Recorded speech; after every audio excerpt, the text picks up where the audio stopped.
Judo. Yes. So, welcome again. Thanks for your time today. I know it's a Monday, and some of you it's evening, some of you it's afternoon, and some of you it's early morning, at least for Anita it is. So, welcome to this conversation where we'll be talking about this very interesting aspect called drivers. Nothing to do with driving on the road, but essentially a very interesting concept. So just a quick question. How many of you are already part of the group? I think everybody is part of the group. So for those that are listening as part of the recording, if you're not part of the tribe of coaches, do let me know. I'd be happy to add you there. And so every Monday, 7 to 8:30 p.m., we have a session where it could be anything interesting that we talk about. We bring in different aspects and different concepts that are very related to coaching and give it as a aspect of or a bonus for people to just jump in.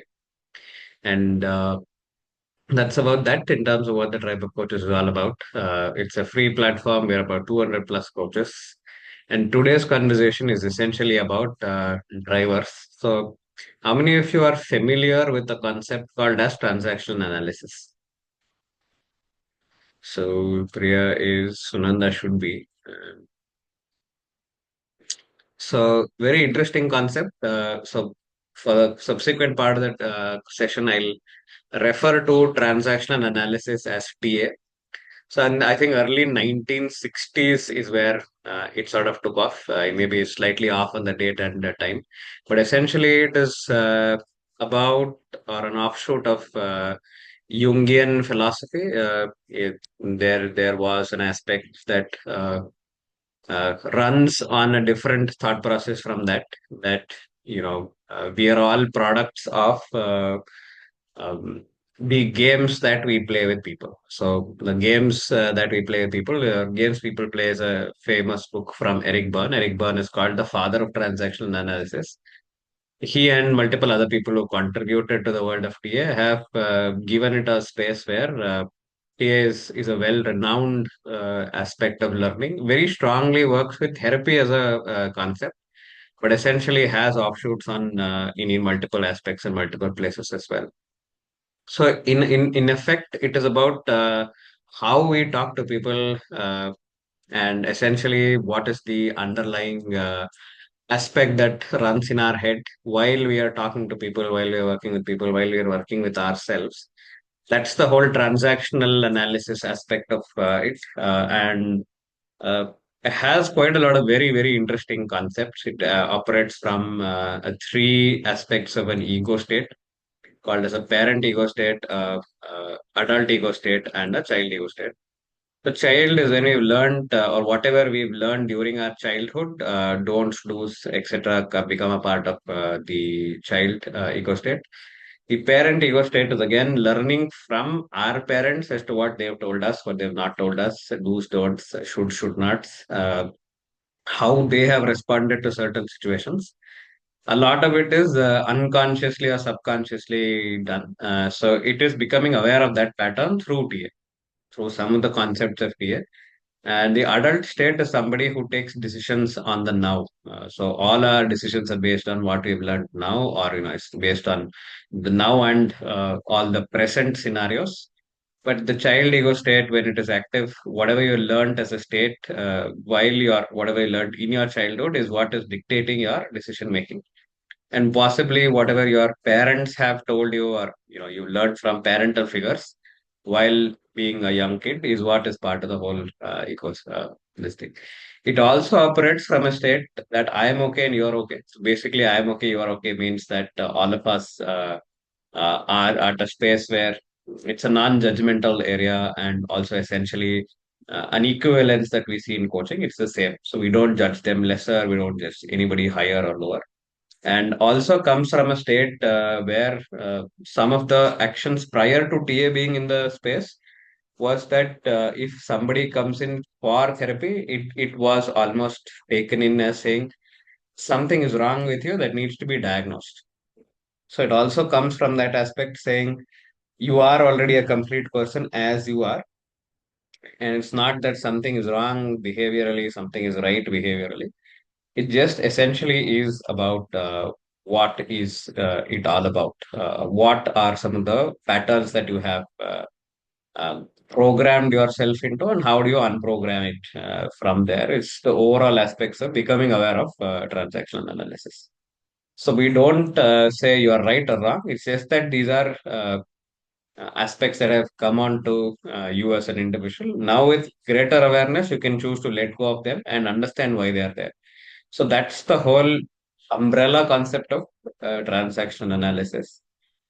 And in transaction analysis, there are some fascinating concepts: strokes, drivers, injunctions, live scripts.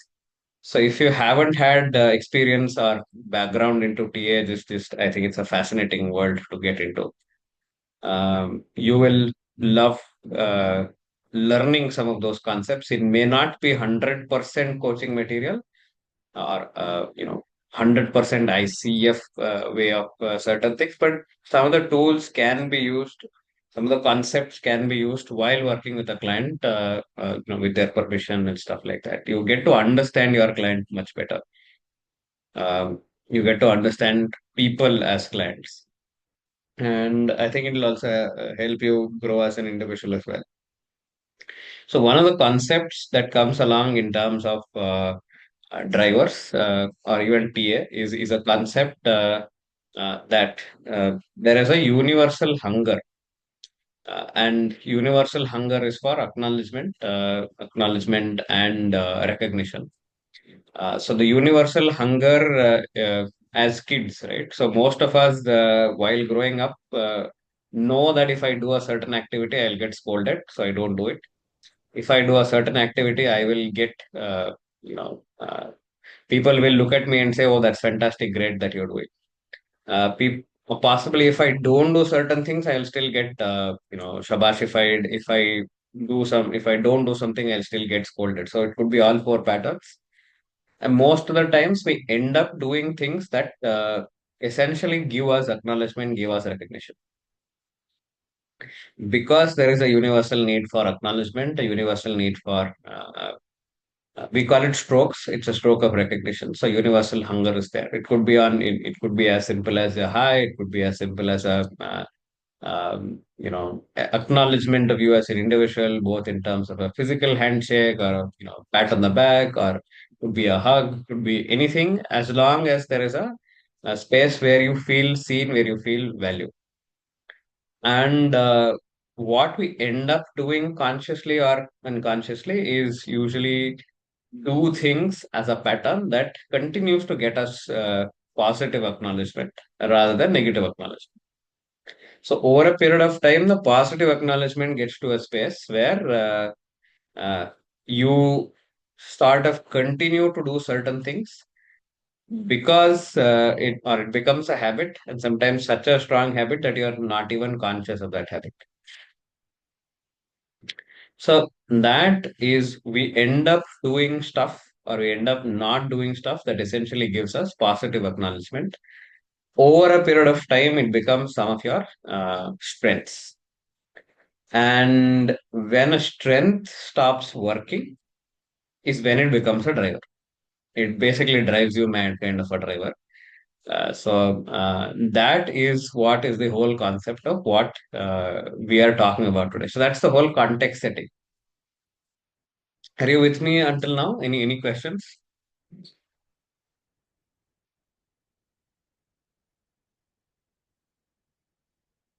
All good? Okay. So there are five drivers, and that is where I'll ask you to pause and check in with you if you've done that exercise or the Excel sheet that I've given you. Um, just do it now. So take about 5-10 minutes and then do that if you've not done it. It's on the group.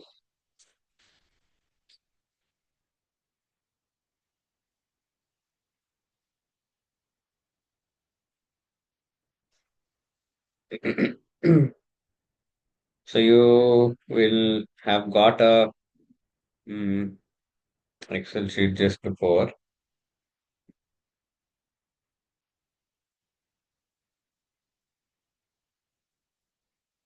called Working Styles Questionnaire. It's on the group. You just answer it.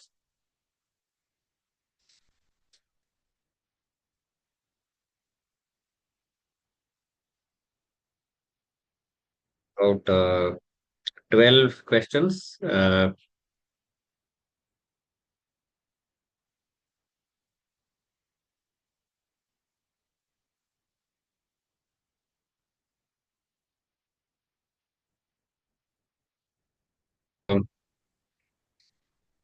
So what some of you would have done is basically to look at that sheet that we shared. It's called the working style aspect. So you can also Google it. You'll still find that aspect outside as well.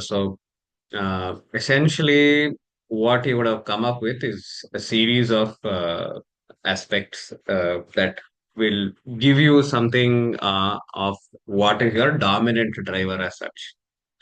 Like I said, there are five drivers. The drivers are be strong. And so, what do you, as soon as I tell you to what is be strong, what is the first aspect that comes to your thought process?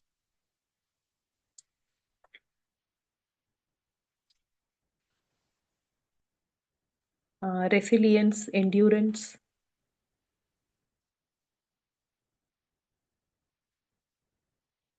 Perfect. So, resilience, endurance is what usually we associate with being strong.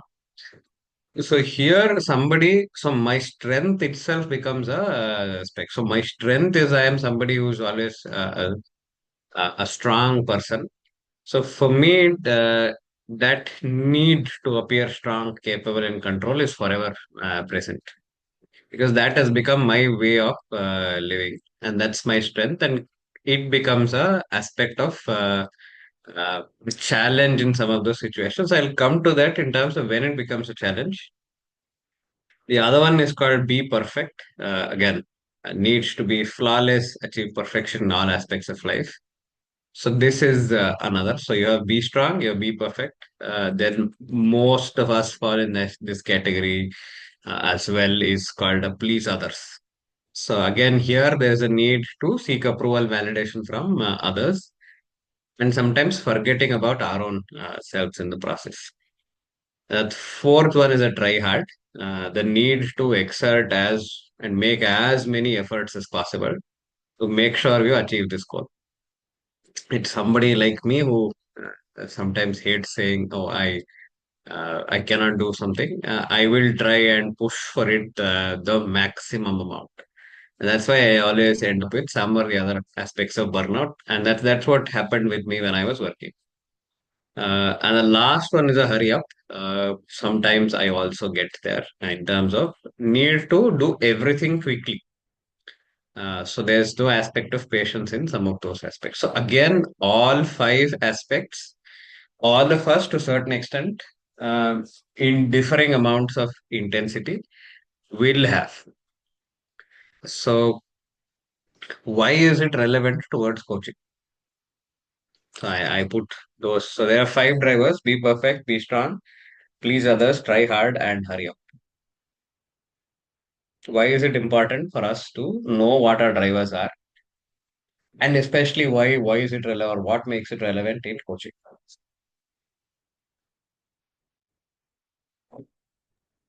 While doing the statements itself, I kind of relating with coaching only and doing it. It Hmm. is good to know what type of driver we are because that is how we are going to drive our coaching conversation as well. Because Correct. if you be hurry up, coming under the hurry up category, maybe the patience is missed in the coaching conversation in terms of waiting for the client to arrive for their own solutioning part. So we may prompt, interrupt, or giving the driver questions, navigate the conversation unknowingly because our type is the hurry up type. We want to arrive for a conclusion faster. So Yes, same goes to the other absolutely. drivers as well. Yeah. Perfect, perfect. So that's one of the reasons why I wanted to introduce you to drivers. Is when you know your drivers, you automatically can start working on them. So a great peer coaching trigger for you to start, or great coaching peer. You can actually take it to coaching, take it to peer coaching. So that's one of the aspects. Second, you automatically know once somebody is talking to you what their drivers are, and sometimes your drivers are in conflict. Like a try hard and a hurry up is always in conflict, because the try hard wants to do everything and anything, and the hurry up is wanting to do everything quickly. So then there's a need for solutions. So even your client has all of these drivers. So again, all of these are generally across human spectra. So you will find that your client also has these drivers. So it is also important for you to somehow quickly assess what kind of a person is there on the other side. It may not be an assessment kind of a thing that will help you, or you're not trying to box them in any aspect, but you will know, okay, if this one, the you will have a better assessment of what the, or a better worldview of the client's word. Assessment is a very strong word to use. A better worldview of possibly some of the things that the person is. The drivers also manifest in multiple things. The place you go and sit in a particular conversation, like particular space, the way you show up, the voice, the speed, um, the language that you use, all of that also add to who you are as an individual, and so natural to you that you don't figure it out. Well, it's not as easy for you. So whenever you find yourself in a coaching call, as a coach getting uncomfortable with whatever the client is talking, there could be a hand of your driver somewhere.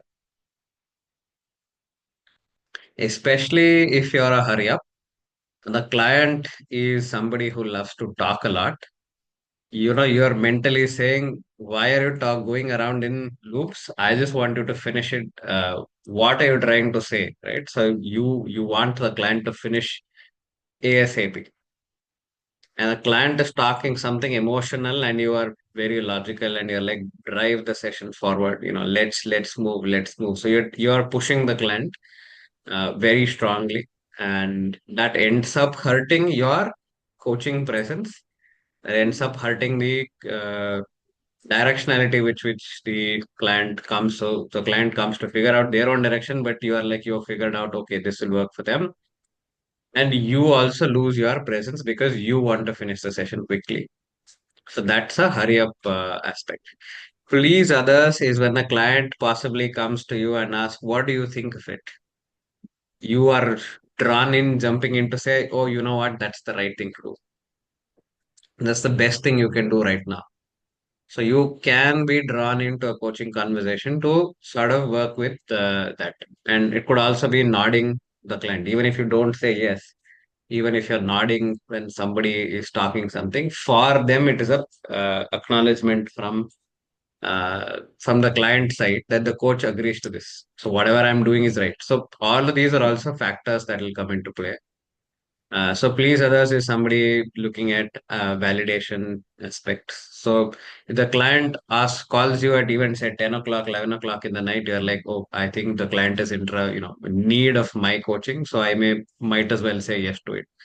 So you end up pushing yourself to a point of a burnout as a coach. You may also get sucked into solving it for the client because you want to, show up as a good coach, and for you that is only through you getting the client the right results. And be strong is possibly coming into play when you have an intrinsic need to appear strong at all points of time, and when the client is vulnerable, and possibly when the client starts to cry, express themselves in something that is slightly deviating from whatever you already know as a coach, or who you are as a coach, or what's acceptable, what's unacceptable for you, it suddenly becomes a big delta. The client is requiring empathy, and for you, that particular situation, it's not something that works with. Then typically, please others. I think we've done please others. We've done be strong. We've done try hard. We've done hurry up. So try hard is possibly the client saying, "I don't know," and you are saying, "And what else? What next? What next? What next? Oh, then what do you want to do? Then what do you want to do?" A lot of our questions would be around doing, and then also you're putting a little bit pressure, saying, "Try harder. You will get it. Why are you not getting it? The solution is right in front of you." Shri is laughing. So you will know your drivers very quickly, and possibly the Excel sheet is a validation of some of those understanding for you. Sometimes it even challenges you. For me, when I did it, it came like I had a very strong try hard. I had please others as the other driver. And I said, "Oh, I'm not somebody who pleases others." But then I've been after I understood that at a deeper concept. Yes, it is to a to a strong extent. My please others comes when I put others' needs above me rather than my needs equivalent to somebody else's needs. So that is another aspect of also pleasing others. So if you're putting the client's need above yours at all points of time, that is also an aspect that affects your coaching aspect as a whole. So which one did we leave out? We did please others, be strong, please try hard, hurry up, and be perfect. So all of us have dominant drivers in certain situations. And in certain situations, some of the non-dominant drivers also become dominant drivers. And sometimes my driver is in conflict with your driver as a client and a coach, or either ways, whatever be the case. So, what through this exercise I want you to look at is to be aware of your drivers, is to be aware that drivers affect you as a coach. And there is a dynamics between your drivers and the client's driver, and just let that sink in, saying hey, something like this exists.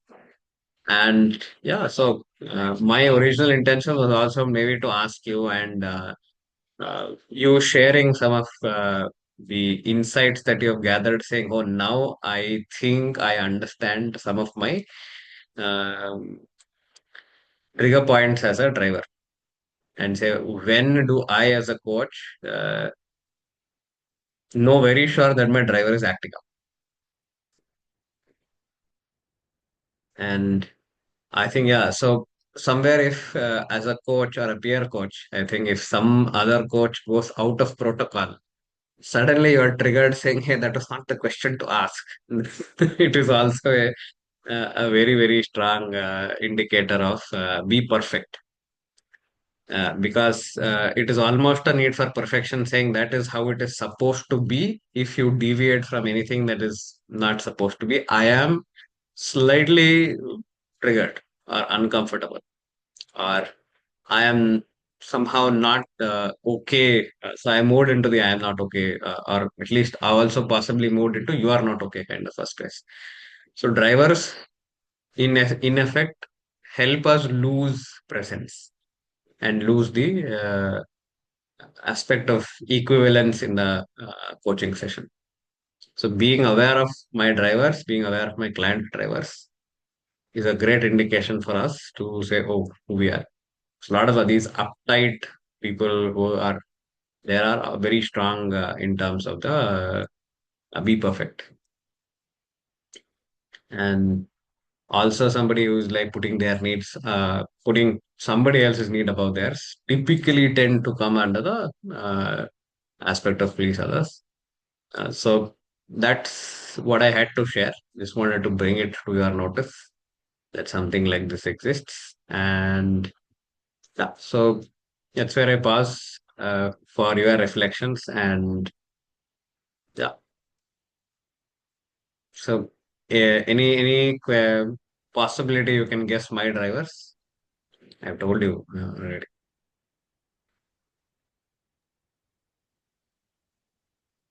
Yeah. I think you kept mentioning it, Sunil, but I think it's a great aspect to reflect, uh, not just from being a coach. I think uh, subconsciously or not being very consciously, I see how I have played different roles while managing people and how each of this has come into play. But yeah, now I think it stands very crucial and critical as a coach that I have to understand what my drivers are and also have a lot of leeway or runway to allow my clients to be whoever they are. And even after identification, I probably need to be there and, play it as my strength and just continue to be there. Absolutely, absolutely. And I think once you identified it, that acceptance space of saying, hey, that those are my drivers, and it will affect my presence in a Yeah. coaching call. Becoming aware of that is absolutely important. And also not looking at it as saying, oh, I have a driver and it's bad. There is no bad Mm. in a whole aspect of TA. Yeah. If you've found something, you can always work on it. So that's the simplest of understanding. Yeah, and you said it rightly in the beginning, right? It's not like we stay in one all the time. We keep rolling. And that's something I can very closely relate to, as you said that. And yeah, I think getting aware and seeing it's not impacting in a negative or a non essential ways what we need to be conscious of. Okay. Perfect. Thanks, Veda. Thanks for sharing. So, who else? Hi, I Nirala. kind of identified as well Hmm. while doing it itself. Mine is more in the combination of hurry Hi, up and the Sunil. perfection thing. Yes. Priya is Sorry, Niral. Priya is speaking. We'll just check in with Priya to complete whatever she's sharing, and then maybe Sure, we come back sure. to you. Thank you. Thank you. oh, thanks. Yeah, the hurry up and the perfect part, because this is something as a nature also I noticed, because I speak quite faster. But if I have a conversation with someone, if they are keep dragging, like, see, I kind of lose my patience to put my focus on them. That used to be a constant challenge for me, generally in my office colleagues and Yeah, I can conversation, because understand Europeans have yeah. that space. You know. Yeah, so they say or 50, yeah, yeah, yeah, in a conversation. That kinds of drives me little crazy to, okay, cut the crap, come to the point. That's my style. Exactly. So that is something I really noticed, that it really the driver which comes in my way, because I really kind of person get things done. That's my way of get it done, that kind of thing. Because and it was affecting greatly in the coaching, because in the coaching lab also, the silence that you keep insisting about, the silence, silence, silence. It was really difficult for me to hold the silence, especially the other person is beating around the bush so much. So hurry up is something I noticed, and be perfect. Sometimes the client will come up with a solution. Maybe it's my thing that they can do better. They can come They up can with do the better is possibly a try hard, but yeah, yeah. So trying to achieve something more close to the perfection for the solution. But then if the client is could happy be. with that, we should be happy with that ideally. Yeah, But yeah. somehow I try to challenge them little bit, and push them to get a perfect solution, which I think in my mind it's perfect, but for them maybe that is good enough.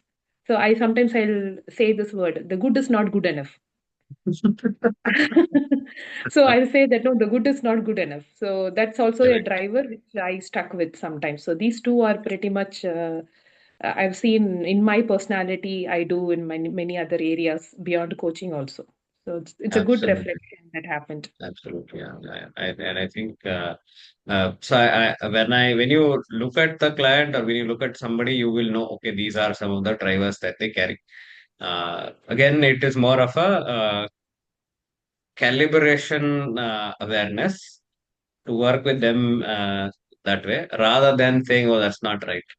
So it Yeah. helps you calibrate some of the things that and accept the client as is when they are there. So when you know that the client is somebody who's beating around the bush and you know it's your driver, so automatically that awareness comes that now you have to drop the driver and stay with the present. Yeah. Very true. Yeah. So that will happen. Yes. Great. Thank you So so much. thanks, Priya. And Nirala, you were sharing something. I just put you on the spot, so I saw you on the call. Yes. Thank you. Thank you. Am I audible? Yes, you are. Okay. Apologies, but I'm on my way home in South Africa. So it's afternoon here, but greetings to everybody on the platform. And thank you for this invite. So from my perspective, I did the driver's exercise and just listening in to the conversation, which I joined a little while ago. I think you're so right. The awareness of where you want to go. And I mean, it's like achievement, get somewhere, do something, reach a concrete stage becomes almost a desperation. But I think this really calls for pausing and reflecting in terms of getting a definite outcome. Has the client achieved the goal set for a particular session? And quite often it's not. But, earlier I heard you say, don't push when you say, and I don't know. And then you go on saying, and what else? It really resonated well. So thank you for that. And I'll certainly think about what's driving me may not be what the client wants. So thank you. Absolutely. Thanks, Nirala. I think that's a beautiful reflection. So what is driving me may not be driving the client, because all of our needs are different. So I think, you know, especially for me, I did it at a level where I was at my ACC learning phase. So getting to know what my drivers are definitely helped me become a better coach. Uh, by understanding, oh, this is what is the client's need, and my service right now is for the client's need and not for my own needs getting uh, fulfilled or not fulfilled. And also that whole beep, such that please others thing is also sometimes saying, oh, client also has something very similar to me that could also become a part of the aspect of please others as well. So I am somehow okay with what you are, or I see resonance in whatever you're doing. So there could be multiple layers to how the drivers can affect us in a coaching call. And I think across life, coaching, because we're trying to put it on a coaching umbrella, yes. But knowing your drivers, okay, this is what happens across life and also across coaching. So that's also what is TA's, best factor is you are able to know what happens across life. If you're not experienced TA, I think there is a 2-day course called as TA 101. So offered at multiple places. You can, and when you get a certificate that you finished your TA 101. So you can get basically do that TA 101, and TA practitioner, senior practitioner is also a great space. But most of the TAs, senior practitioner, once you get to that, it takes, I think, 3 or 4 years. You can also operate as a therapist after you've done your senior practitioner level in TA. So TA Foundation and TA Advanced. So this is called TA 101. It's a 2-day program that essentially introduces you to transactional analysis, and a lot of self-awareness comes from that for you as your own coaching self. Correct. So anything from anyone else in terms of Sunanda, Sridaman, Govind, Ranjani, Anita, and Pooja? Any questions? Yeah, Is Sriram. it? Yeah, Sunil, thanks for this. It's very useful. Um, is it necessary for us to know the clients' drivers? As long as we are aware of our drivers and we manage them. Yes, and yes, and yes. It is essential for us to know our driver, and it may not be mandatory that you should know your client's drivers, but having an understanding about that is something that will help you understand, because that is a pattern. If you're seeing that as, say, please others as a pattern that you are seeing in the way that they're talking, you can, as a tool, offer it to your client saying, hey, are you open to experiment with something called as transactional analysis? Yeah. Right. So one is that. The second is you feel that the client is a try hard, and possibly leading to them having a burnout. Another aspect of a be perfect is, unless I have everything perfect, I will not start. So once you understand some of the scenarios, you are able to also make a mental understanding, is a very mental picture of what possibly could be a driver. And if you feel over a period of time that is a pattern, with permission you can bring it up. So what it adds is possibly a extra tool in your coaching armory to know what a driver is. You don't always need to work on a driver, and never always so okay, if this person is talking about it, then it must be a driver kind of a thing. So driver is one of the layers that there is. It could be something else beyond the driver also at play. Yeah, that's what triggered this question. If we focus on the client's driver, will we not be prejudiced looking at No, no, client's observation? I don't recommend that you take the putting them into a box of this driver, that driver. Mm. So while they are talking, you have a general saying, "Oh, this could be their drivers," and maybe if you feel it is a pattern, you can always bring it up, share the concept, ask permission, pick it up. But essentially, it is not a, step zero of getting into a session with somebody saying, "Oh, what's their driver?" Is it fair to assume that it's more of a resolution for bottleneck than regular conversation when you Correct, hit? correct, correct. So, and essentially, they could have a very different driver outside of this topic in coaching. So, yesterday they've spoken something, and you sort of identified for yourself that this could be a driver. Mm. And also, this aspect saying our thought process, our mind is always judging somebody. So, in a coaching space, it is a suspended judgment space. You're Mm. consciously putting judgment outside. But while you're talking to somebody, also, you will know, okay, what are their drivers? You don't need to be a client. So, once it becomes a pattern of that, so you don't take it as a general formula method. But if you feel there is something that is, like you said, a bottleneck conversation, where that is coming in as a repeat factor unconsciously, you may take it up and say, try out this tool. If the client feels open to it, and if the client after the tool says, I think there is something to work with here, you work with the tool. If the client says, the drivers are BS, let it go and work with them in another format. Great. Thank you, Sun. Yeah, because most of the times assessments afterwards, you will be like, I don't think I want to put myself in a try hard box. I don't want to put myself in a be perfect box. It may not be easy for somebody to accept that, oh, yeah, that's my driver, because somehow the client says, oh, that's now I've been shown what my mistake is, rather than I'm now aware of whatever it is. So you'll have to play that card very subtly, even if you're introducing them to drivers in a session. You'll have to make it subtle. Any tool for that matter. So these are drivers that should not be driving you.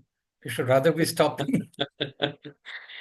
So what would have happened is, because it is your strength, because over a period of time it has become your standard operating procedure. So your SOP has become your strength because you've done it Mhm. again and again and again and again. So it has created a need for you to have that as it's a subconscious need. It's not a conscious need. And as soon as it becomes conscious, you can always drop it and let go. So as a writer, would you say that murder your darlings appeal here also, apply here also? Yes, yes, to a certain extent, yes. Great. Thanks. Yes. Very advanced version of what we go through in emotional intelligence questionnaire. I don't know what we do in EI questionnaire. So maybe it could be something. Those You are share basic it with me. awareness and Mm. regular self-awareness, self-regulation, your Mm. social awareness and all. But this looks, from what I saw now, It's, far I advanced think version. TA is something I recommend for people. So when I finish my MCC, I will definitely do my senior practitioner in TA. So, but it is maybe not right now. It's not my priority right now, but It's a fascinating space. Yeah. So great. Unless there are no questions, nobody else wants to share, we can close for today.